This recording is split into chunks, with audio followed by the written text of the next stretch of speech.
Hello people, this is Sonali, the Melodramatic Bookworm. If you've been here before, welcome back, and if you're new to my channel, welcome to the Melodramatic Bookworm family.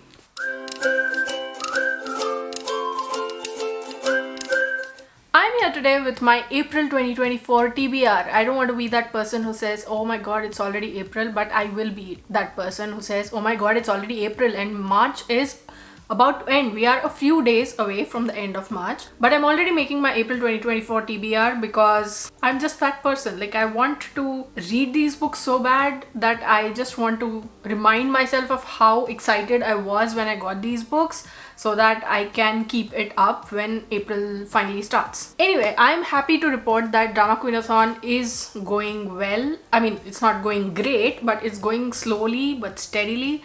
And I'm really excited about the books that I am reading. You will see a vlog for it very soon, so stay tuned. But in today's video, I'll be talking to you about the books that I want to read in April 2024. And this time I really want to stress on the fact that it is truly going to be a tentative TBR because some of these books I don't know if I will be able to either read, or if I even start them, I don't know if I will be able to finish them. So without any further ado, let's dive right into this video and let me share with you all the books that I want to read in April 2024, some of which I will and some others which I might just replace.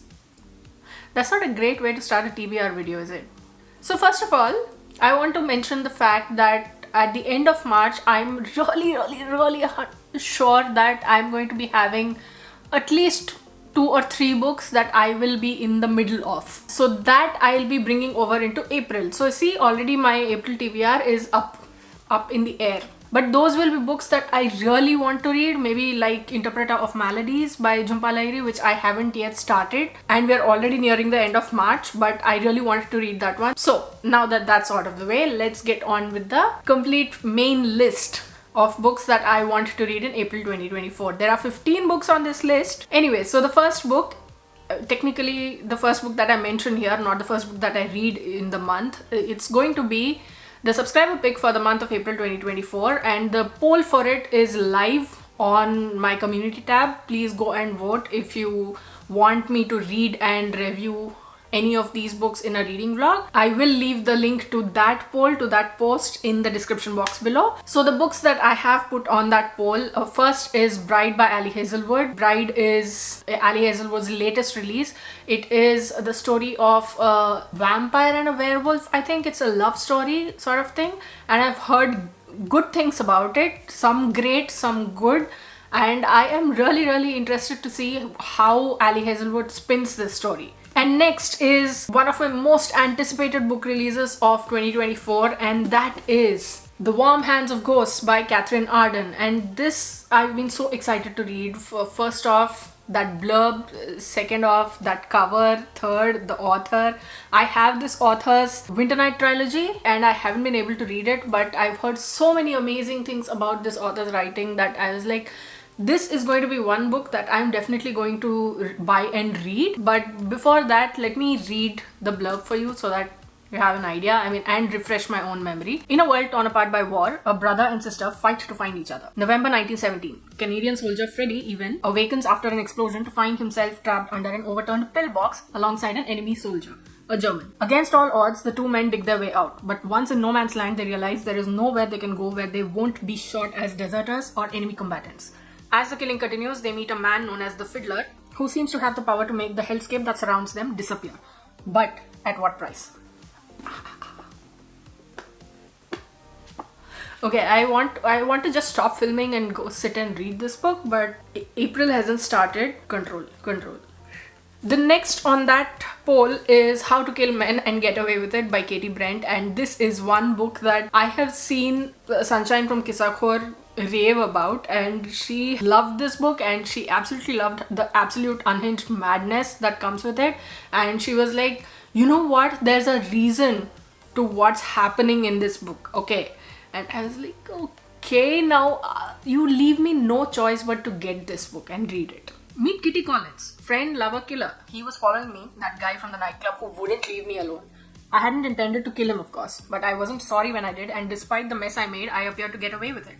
That's where my addiction started. I've got a taste for revenge, and quite frankly, I'm killing it.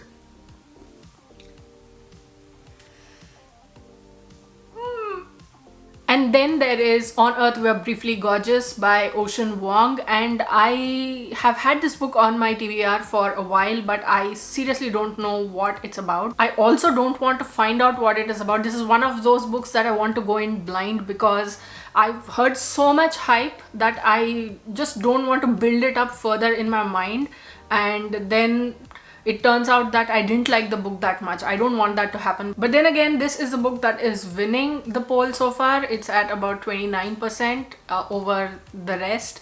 Okay, it's about time that I read this book. And the last of the books for that vlog is The Book of Everlasting Things by Aanchal Malhotra, and this is a book by an author whose non-fictions I will keep recommending till the end of my days. Even after I'm long gone, I might come back and haunt people to tell them that please read Aanchal Malhotra's books because she is that good. Her writing is poetic. She depicts the pain of people in such a beautiful manner. I can't even begin. I think I've gushed enough. I've made reading vlogs for both Remnants of a Separation and In the Language of Remembering, and you watched me cry over her words.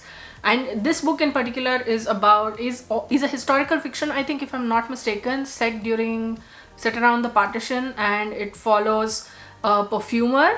One of them is dabbles in perfumes. As someone who cannot smell, I think that maybe Aanchal Malhotra can tell me how certain smells can be, and maybe I can live vicariously through that. I think if there is one author who can do that, I think it's Aanchal Malhotra. I am planning to read at least 3 of these books, these first 5 books anyway, but your vote will decide which book gets a dedicated reading vlog. And at the moment, On Earth We Are Briefly Gorgeous is winning, but that could change. So if you want to vote for any of the other books, then go ahead.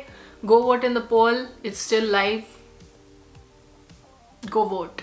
Next up is the book that I will be picking up for Buzzwordathon, being hosted by Kayla from Books and Lala. The prompt for April is to read books with tangible nature words like sea, earth, grass, etc. And for that, I'll be reading On Earth We Are Briefly Gorgeous by Ocean Wong. And as mentioned before, I will be double shifting this book if you end up choosing this as a subscriber pick. So the next book on my April 2024 TBR is one that I started in February, and this is a very ambitious reading project, okay? So that book is David Copperfield by Charles Dickens. Thank God I said David Copperfield. The last time I went and said something like Great Expectations or something, and I facepalmed so hard when I was editing the video. Anyway, so this is a book that I started in February, but I haven't been able to get much further into than 62 pages because there is a character that's pissing me off so much that every time I think that I need to read this book, my heart just keeps pulling me back because I just can't watch Murdstone treat David and his mother like that. So my goal, very ambitious goal, is to make a proper dent in this book in April. Hopefully, if I'm 62 pages in, maybe I can get to about 400 pages. And the writing is beautiful. It's Dickens, and it's humorous, it's witty, it's angsty, it's sad, it's profound, it's everything. Only thing is that it's so good that that character is coming to life, and I really don't like that character. So this is going to be one very challenging book, but let's see how it goes. Then come 2 books that were sent to me by Pan Macmillan Australia. Thank you, Pan Mac, for the review copies. The first of which is Black Wolf, the second in the Antonia Scott series by Juan Gomez Jurado, and this is said to be a Spanish spin on The Girl with the Dragon Tattoo, and The Girl with the Dragon Tattoo is one of my favorite books of all time.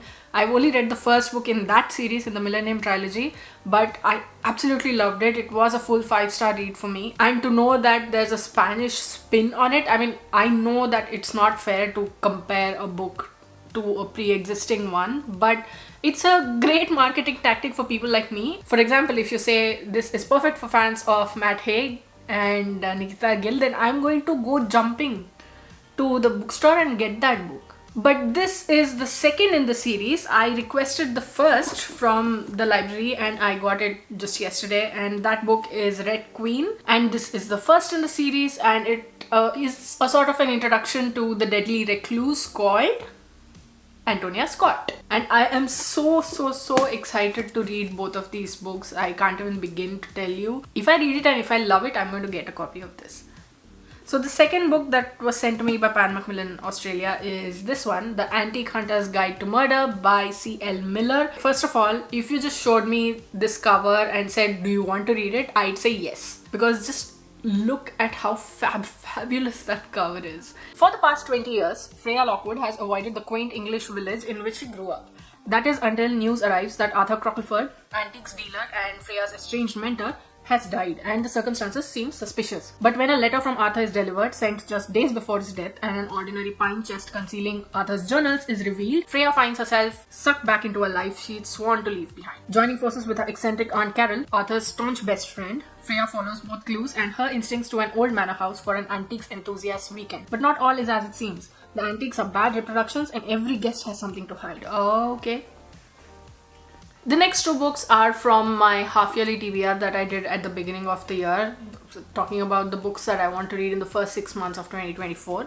And the first of those books is Friends, Lovers and the Big Terrible Thing by Matthew Perry, and I added this to, I think, my January TBR but never got around to reading it. But I'm hoping that April will be the month in which I finally read this book, and I'm really looking forward to it. And then India, A History from the Earliest Civilizations to the Boom of the 21st Century by John Key. And yeah, it seems weird that as an Indian, I'm reading a book about India by an author who's not Indian, but I've heard great things about this book and I really want to read this. I've been wanting to read this since 2021 or 22. I have a copy of it back in India, but I couldn't bring it here for very obvious reasons.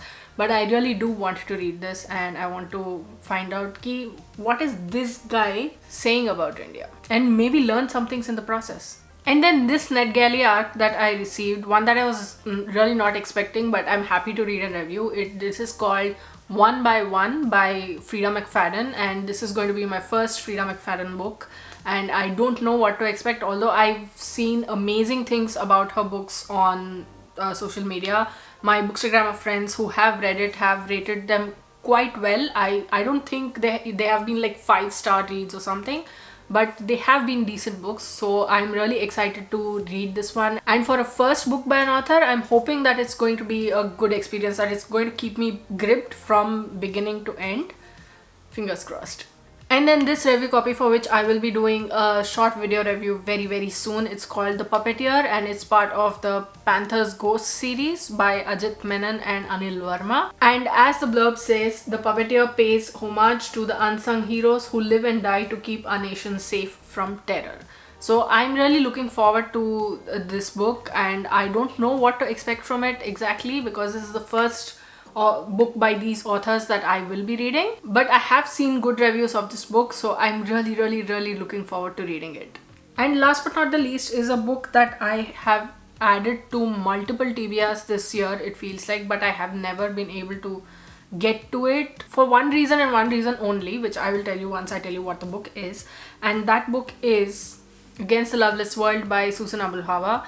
Every time I think that I have to read this book, which is all the time, I feel fear for some reason. But the back of my mind, I'm like, that's really not an excuse for you to not be reading this book, because you're in a position where you can read it, talk more about the issues. So I'm going to change that and I'm going to really read this in April 2024. And I think this is the only one of the 15 books that I've spoken about in this video that I am sure that I will read in April 2024. So those, plus the ebooks that I was talking to you about, are the books that I want to read in April 2024. Again, this is a tentative TBR except for this book perhaps, and I am going to try and finish reading all of these because I really want to. And yeah, which of these books have you read? Which ones do you want to read? What books are you planning to read in April 2024? And what's going on in your life right now? Let me know in the comments below. I'd love to hear from you. If you like this video, please like it and share it to spread the word. And if you like my content and would like to see more from me, don't forget to hit subscribe and click on the bell icon beside the subscribe button to get notified as and when I post new videos. Thanks for watching. I'll see you in the next video. Until next time, keep reading, keep watching, and add melodrama to your life.